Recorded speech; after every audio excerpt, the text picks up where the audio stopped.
হযরত বেলালকে নবী নবীর মৃত্যুর পরে, নবী চলে যাওয়ার পরে হযরত বেলালকে আযান দেওয়ার জন্য পিড়াপিড়ি করা হলো।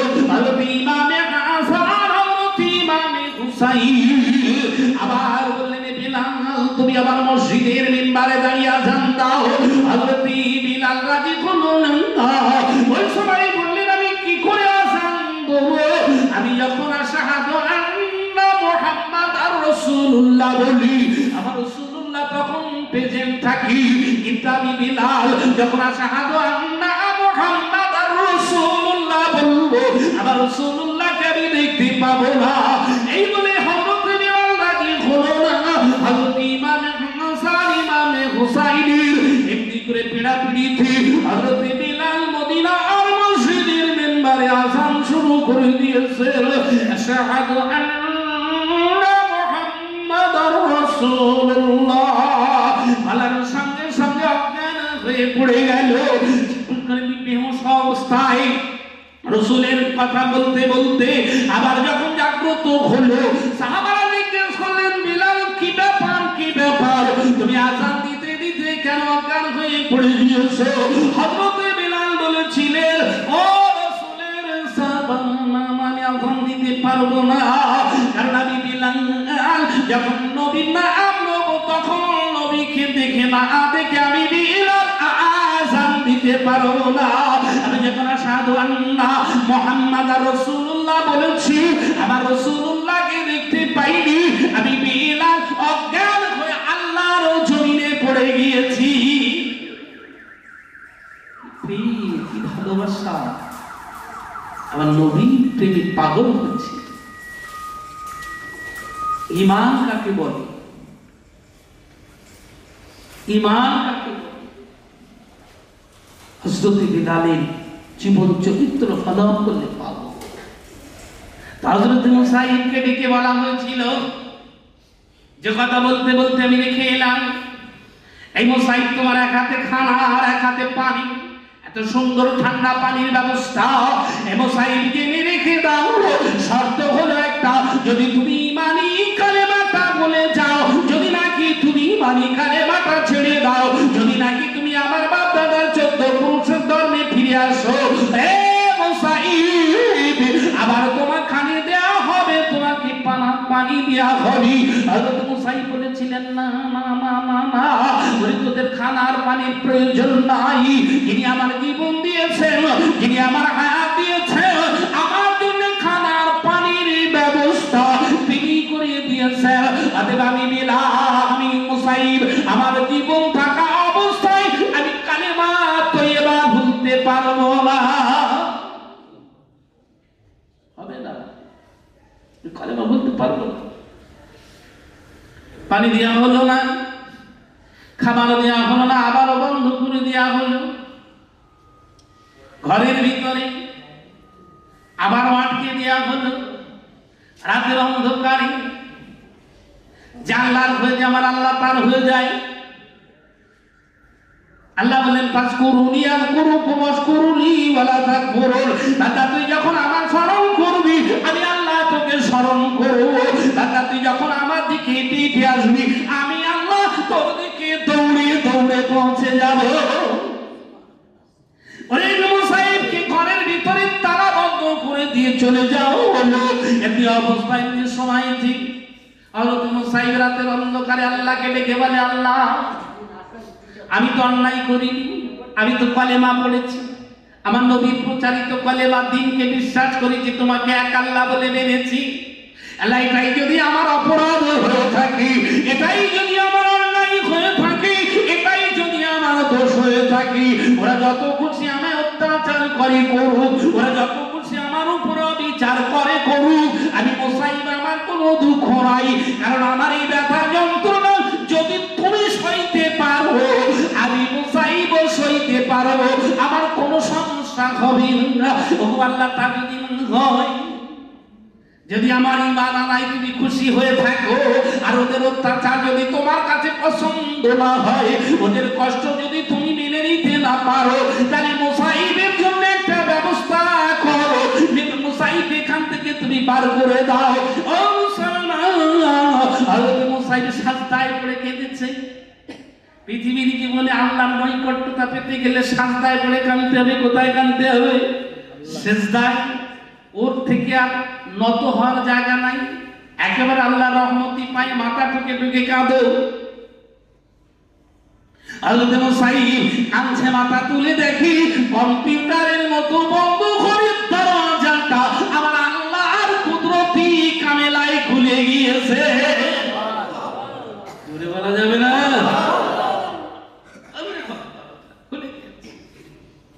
হযরত মুসাইব বেরিয়ে পড়লেন। অজানা অচেনা রাস্তা, কোথায় যাবে? এখানে আমার নবী আছেন। হযরত মুসাইব বেরিয়ে পড়েছেন, পরনে কেবলমাত্র একটা পোশাক। দৌড়াতে আরম্ভ করলেন। এদিকে পিছন দিয়ে তার রাজপ্রাসাদ, পিছন দিয়ে তার রাজ সিংহাসন, হাত সাউনি দিয়ে ডাকে মুসাইব যে হলো। এই মুসাইব, দেখো তোমার রাজপ্রাসাদ আজ শূন্যতা পেয়েছে, তোমার আজ সিংহাসন আজ শূন্যতা পেয়েছে। এই মুসাইব, তোমাকে আবার হাত সাউনি দিয়ে ডাকছি, তুমি চলে এসো মুসাইব। মুসাইব, তোমার জন্য এখনো এই রাজপ্রাসাদী, তোমার জন্য এখনো রাজপ্রাসাদী জায়গা রয়েছে মুসাইব। এই মুসাইব, চলে এসো মুসাইব। হযরত মুসাইব হাত সাউনিটা নাড়া দিয়ে বলে, না না না না, এই রাজপ্রাসাদ রাজপ্রাসাদ রাজপোশাকের আমার প্রয়োজন নাই। আমি আল্লাহর কসম খেয়ে বলছি, আমি ঈমান এনেছি কেবলমাত্র আল্লাহকে পাওয়ার আশা। যা লাথি মেরে দিলাম, রাজপ্রাসাদের দরকার নাই। দৌড়ালেন অজানা অচেনা রাস্তা, যে রাস্তা কেউ নাই। দৌড়ে দৌড়ে পৌঁছে গেলেন মদিনাতুল মুনাওয়ারায়, আমার নবী পাকের দরবারে। আচ্ছা, আর কি? আমার রাসূল হযরত মুসাইবকে মাথায় হাত বুলিয়ে দিয়ে কাছে জায়গা দিলেন। আহলে সুফা দিন যায় রাত আসে। হযরত মুসাইবের গায়ের পোশাক ছিঁড়ে গিয়েছে, পয়সা নাই কাপড় কিনবে। কি করুন কাহিনী শুনুন। ইমানদার কাকে বলে? আমার মতো ইমানদার আছে নাকি? বলে নামাজ না পড়তে পারি তো ইমান ঠিক আছে, নামাজ পড়ি নি ইমান ঠিক আছে, আর গলায় পা তুলে দিতে হবে না, ও তো পড়ে না, আবার সমাজের সাথে দিচ্ছে। বুঝতে পারেন? এই আছে না না, এরা হলো নামাজ না পড়তে পারি ইমান ঠিক আছে। কি ইমান আলা হয়েছে? নামাজ পড়েন ইমান ঠিক আছে। মুসলমান ইমান কাকে বলে? হযরত মুসাইব বিন আমর রাদিয়াল্লাহু তাআলা আনহু জামার পোশাকটা ছিঁড়ে গিয়েছে, জামা কেনার পয়সা নাই। চটের বস্ত্র কেটে পোশাক তৈরি করে হযরত মুসাইব পরিধান করে নিয়েছে। চটের বস্ত্র পরে আমার রাসূলের সামনে দাঁড়িয়ে গিয়েছেন। আমার রাসূলুল্লাহ ডুকরে কেঁদে উঠেছে। এ সাহাবারা দেখো, রার শরীরে রাজ পোশাক শোভা পেয়েছে, যার অঙ্গে রাজ কোরআন শোভা পেয়েছে, যার জীবনে রাজ সিংহাসন শোভা পেয়েছে। ও সাহাবারা দেখো, আমার সেই মুসাইব আজ চটের বস্ত্র পরিধান করে নিয়েছে। আরে তোরা কি জান্নাতি মানুষ দেখতে চাস? আমার মুসাইবকে তোরা জান ভরে একবার দেখে নে। যার অঙ্গে রাজ খোরাক শোভা পেয়েছে, যার শরীরে রাজ পোশাক শোভা পেয়েছে, যার জীবনে রাজ সিংহাসন শোভা পেয়েছে, আর সেই মুসাইব চটের বস্ত্র পরিধান করেছে। মুসলমান কটা কথা বলবো। হযরত মুসাইব রাস্তা দিয়ে চলছেন, ক্ষুধার যন্ত্রণা একদিন নয় দুই দিন ধরে, কয়েকটা দিন অতিবাহিত হলো, অঙ্গে খাবার জোটেনি গো, আর চলতে পারে না, মাথাটা ঝিল ধরে গিয়েছে। মসজিদুন নববীর চলা রাস্তায় হযরত মুসাইব অজ্ঞান হয়ে পড়ে গিয়েছে। রাস্তার চলক তো মানুষ মনে করে মির্গি রোগী, কেউ বা জুতো শোকায়, কেউ বা নাকে জুতো দেয়। মুসাইবকে কত কি ঠিক করি, হযরত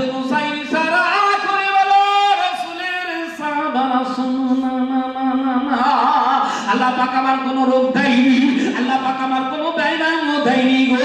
রাসূলের সাহাবারা শোনো, আমি আজ কয়েকটা দিনে ক্ষুধার্ত আছি, আমি ক্ষুধার্ত আছি, আমি আর রাসূলের সাহাবা হয়ে থাকতে পারলাম না, মনে হয় আমি আল্লাহর জমিনে দাঁড়িয়ে থাকতে পারলাম না, আমার মাথাটা ঘুরে পড়ে গিয়েছে, ওরে আমার মির্গি রোগও হয়নি, আল্লাহ পাক আমার কোন রকমের ব্যয়রাম দেয়নি।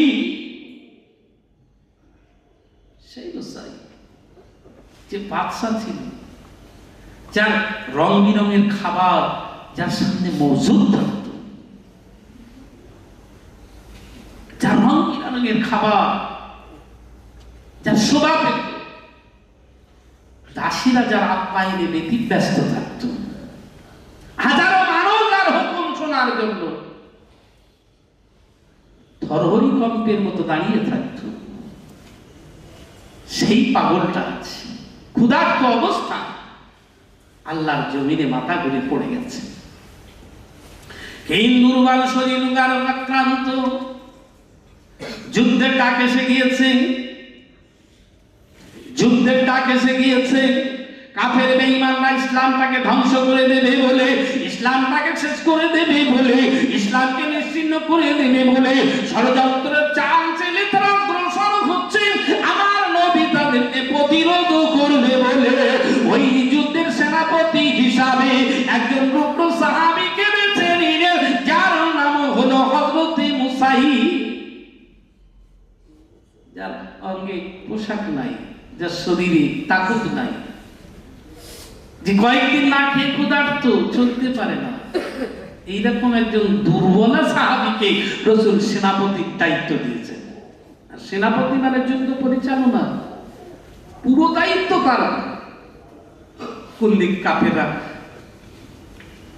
অগ্রসর হচ্ছে, কোন দিক দিয়ে তীর বাজছে, শুধু সেনাপতি হয়ে সেদিকে লক্ষ্য করি, নিজের সৈন্যদেরকে সেই দিকে লিলিয়ে দেয়া, ঘোড়ার পিঠে উঠে যুদ্ধ পরিচালনা করা। হযরত মুসাইব যুদ্ধের ময়দানে ইসলামী ঝান্ডা নিয়ে দাঁড়িয়ে রয়েছে। করুণ ইতিহাস, দূর দূর থেকে সাঁ করে বিস্মাকানি তীরগুলো হযরত মুসাইবের শরীরটা ঝাঁঝরা করে দিয়েছে। হযরত মুসাইব দাঁড়িয়ে থাকতে পারল না, পতাকাটা উত্তোলন করে আল্লাহর দরবারে দাঁড়িয়ে দাঁড়িয়ে বলছে, আল্লাহ ওরা আমার শরীর ঝাঁঝরা করে দেখ, কিন্তু ইসলামের পতাকা যেন মাটিতে পড়ে না যায়। ইসলামের পতাকা যদি মাটিতে পড়ে যায়, ইসলামের অপমাননা হবে। ওই কাফির বেঈমানেরা, ওই মুশরিকেরা ইসলামের পতাকা নোংরা পা দিয়ে মারিয়ে দিবে। আমি সহ্য করতে পারবো না, আল্লাহ তুমি ক্ষমতা দিও আল্লাহ, যেন ইসলামের পতাকা এই কাফির বেঈমানদের লুণ্ঠিত পদধলিত না হয়। পিছন দিক দিয়ে তীর মারা হলো, ডান দিক দিয়ে বাঁ দিক দিয়ে তীর মারা হলো। হযরত মুসাইব ডান হাত দিয়ে পতাকা উত্তোলন করে রেখেছেন, ডান হাতে তরবারির আঘাত করা হয়েছে। হযরত মুসাইবের ডান হাতটা দ্বিখণ্ড হয়ে গেল, সঙ্গে সঙ্গে বাম হাত দিয়ে পতাকা উত্তোলন করেছে, বাম হাতটা দ্বিখণ্ডিত হয়ে গেল। সঙ্গে সঙ্গে মুসাইব নিজের পবিত্র দাঁত মোবারকটা দিয়ে ইসলামের ঝান্ডা তুলে দিয়েছে। শাহাদাতের পরই সাহাবীরা, শাহাদাতের পরই সাহাবীরা পতাকাটা তুলতে গিয়ে দেখল এত শক্ত করে হযরত মুসাইব কামড়ে ধরেছে। জমিনে মজবুত করে পুঁতে রাখলে অত শক্ত হয় না। একবার জোরে বলি সুবহানাল্লাহ। সেটা তাদের ঈমান, ইমানি তাকওয়া, ইমানি শক্তি ছিল তাদের। বন্ধুগণ, হযরত মুসাইবের শেষ পরিণতি, শহীদের লাশকে গোসল দেওয়া হয় না, কিন্তু যে পোশাকে থাকে ওই পোশাকে তার কাফনের ব্যবস্থা করা হয়। হযরত মুসাইবকে কাফনের পরানোর সময়ে, কাফনের কাপড় পরানোর সময়ে লক্ষ্য করে দেখা গেল মাথা থেকে যদি হাঁটু পর্যন্ত ঢেকে দেয়, হাঁটু থেকে পা দুটো তার আলগা হয়ে যায়। আবার পা থেকে যদি বুক পর্যন্ত ঢেকে দেয়, বুক থেকে মাথাটা তার আলগা হয়ে যায়। সাহাবারা রাসূলের দরবারে গেলেন, ইয়া রাসূলুল্লাহ ইয়া হাবিবাল্লাহ, হযরত মুসাইবের লাশ কিভাবে দাফন করব, কারণ কাফনের কাপড়টা কুলোয় না।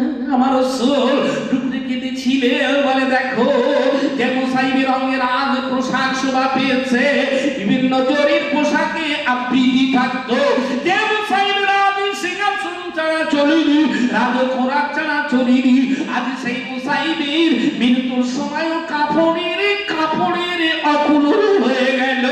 আমার রাসূল এত কান্না কেঁদেছিলেন, সাহাবাদেরকে বললেন দেখো জান্নাতি মানুষ দেখে নাও, আর জঙ্গল থেকে জঙ্গল কেটে এনে বাকি অংশটা রেখে দিয়ে হযরত মুসাইবের কাফনের ব্যবস্থা করে দাও।